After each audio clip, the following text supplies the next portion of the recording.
इस पर करते हैं फोकस। जबरदस्त तेजी इसमें आ रही है, पूरे एनबीएफसी स्पेस में आ रही है।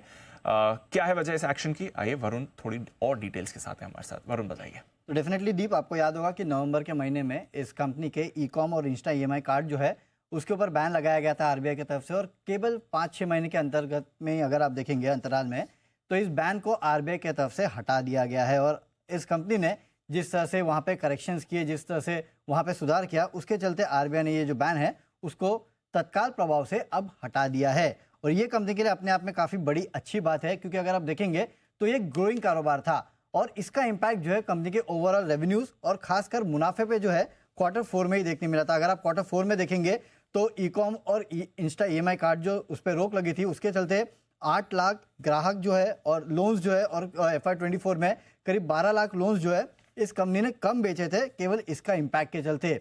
Q4 में अगर आप देखें तो कुल लोन पे 10% और मुनाफे में इसका 4% के आसपास का इम्पैक्ट जो है वो देखने मिला था। इनफैक्ट जो कार्ड्स इन फोर्स होते हैं वो अगर पिछले 3 क्वार्टर से अगर आप देखेंगे तो फ्लैट थे, करीब 42 मिलियन के आसपास जो है वो फ्लैट ही रहे हैं, उनमें कोई भी बढ़ोतरी नहीं देखने मिली है। जब ये बैन लगा था इसके पहले अगर आप देखते तो काफ़ी सारे जो ई कॉमर्स क्लाइंट्स हैं उनके साथ इनका टाइप था। नो डाउट टाइप तो अभी भी चल रहा है, लेकिन नए क्लाइंट से नहीं जोड़ पा रहे थे।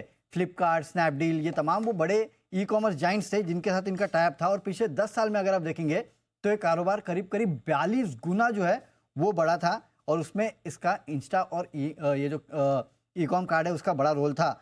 इनफैक्ट आपको याद होगा इसका जो को ब्रांडेड कार्ड है बेसिकली आरबीएल के साथ और कुछ और लोगों के साथ है इनका, उसकी जो डेट है, एक्सपायरी डेट आपको याद होगा, वो दिसंबर 2024 है। पिछले साल 1 साल का एक्सटेंशन उसको मिला था।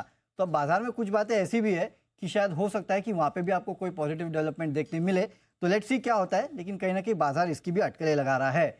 ब्रोकरेजेस का कहना है कि समय पे या समय से पहले अगर आप देखेंगे तो इस कंपनी को अप्रूवल मिल चुका है। इनफैक्ट जब नवंबर में ये हुआ भी था बैन, तब भी काफ़ी सारे ब्रोकरेजेस ने कहा था कि शायद ये शॉर्ट टर्म पेन ले सकता है और जल्द से जल्द जो है वो यहाँ पे रेजोल्यूशन आ सकता है, जो आ चुका है। और इसके लिए ब्रोकरेज हाउस अब FY24 से 27 तक 24% के आसपास के CAGR ग्रोथ का यहाँ पे अनुमान लगा रहे हैं, और कह रहे हैं कि इनके जो ओवरऑल टारगेट्स है शायद उसके अपर एंड या उसको पार करते हुए कंपनी दिखाई दे सकती है।